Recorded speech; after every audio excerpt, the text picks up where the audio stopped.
Welcome back. Now, 2 years after the federal government removed subsidy on national household kerosene, Nigerians who largely depend on the product for domestic use are facing the worst experience as oil marketers dump the importation over profitability. Though the product is being imported and sourced from local refineries by the Nigerian National Petroleum Corporation and sold to the marketers at a deregulated ex-depot price of about 190 naira per litre. End users, majorly people living below poverty lines, hardly find the product in the market. However, current reports by the National Bureau of Statistics shows the average price per litre paid by consumers for household kerosene nationwide decreased by 0.22% month-on-month and 2.64% year-on-year to 279 naira 67 kobo in June. Now, the price dropped from 280 naira 29 kobo in May, but generally prices remain high. Now, let's look at how much this has impacted consumers.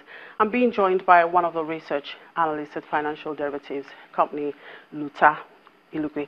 Hello, Luta. Thank you very much for having you on the show. Thank you for having me. Well, I'm sure you are not one of those that use kerosene to cook, but just wondering how this consistent rise in kerosene prices have actually impacted the consumers. What are the basic implications on this high kerosene price on consumers? Yeah, so as you've already mentioned, the federal government deregulated the kerosene markets back in 2016, and as a result, kerosene marketers now have to produce their kerosene at 190 naira as opposed to 50 naira back in 2015.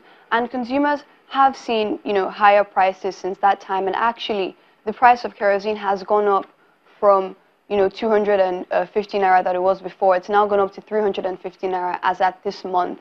And because of that, they've had to look for alternative sources such as cooking gas. We've seen that cooking gas has, been demanded more. And actually, cooking gas sales have more than quadrupled since 2016.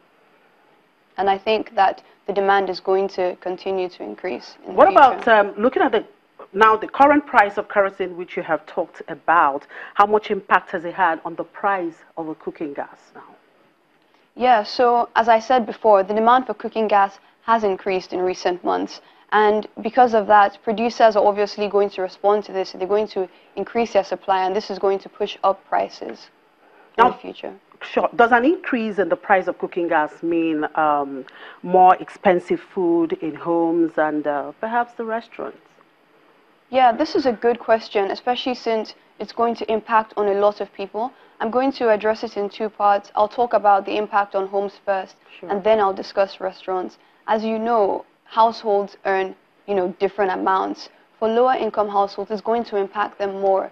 They might have to find alternative sources. Not many of them will switch back to their fossil fuels, will switch back to their firewood or to their charcoal. Actually, recently, they have developed biofuels that are greener and more healthy than any of these other sources that we were using before, and they're actually cheaper than kerosene and cheaper than cooking gas. So we might see them revert there a little bit, but largely it is possible that they might not revert. They might have to cut back on their expenditure in other parts of their budget, whereas with higher income households, it's not likely to impact them very much because the higher prices of cooking gas is going to be, relatively low compared to their income. All right, just a quick one. Is it true that marketers are diverting, ordinary kerosene to be used as aviation fuel?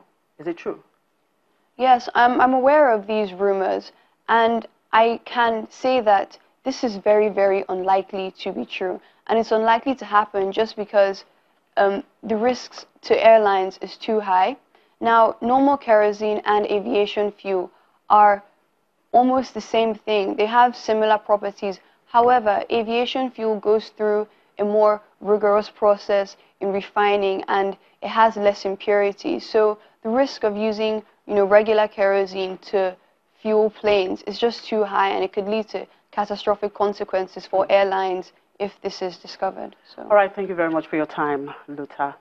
Luta Ilukwe is one of the research analysts financial derivatives company here at Lagos. We'll move on now. A Kenyan entrepreneur is pushing goat farmers in Western Kenya to increase their earnings by investing in cheese making. Though cheese is not widely consumed in the country, a growing middle class has seen demand for luxury foods rise in recent years. Now, Patrick Wasike supplies local hotels and restaurants with his version of feta cheese. Goat cheese could be the solution for thousands of farmers who struggle to keep milk fresh in Kitale, an agricultural town in Western Kenya. That advice is from Patrick Wasike, an entrepreneur trying to popularize cheese making in the region. Every week, he prepares a fresh batch of feta at his home. Wasike starts by sieving the milk, then adds bacteria culture to help the mixture ripen. Rennet, an enzyme found in the stomach of ruminants, is later added to get the milk to coagulate. After leaving it to set for at least 6 hours, the milk forms curds. The curds are then cut, scooped and placed in perforated molds overnight to drain out excess liquid. Wasike learned his skill from a Dutch couple in neighboring Uganda, where they were running a training program. We make 5 liters of cheese every week, and that gives us about $15 per week. And this money is able to assist us run some of our activities as Just Natural CBO Kenya. Wasike sells his Just Natural product to local shops and restaurants.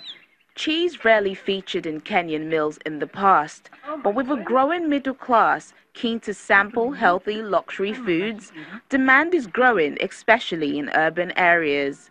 The samosa that I've just eaten, it was with cheese, and it is really nice. I liked the taste, I liked the texture and the feeling on my tongue. It's really nice. And I'm happy about it because now it's not cheese we are getting from outside, it's cheese that is being made here.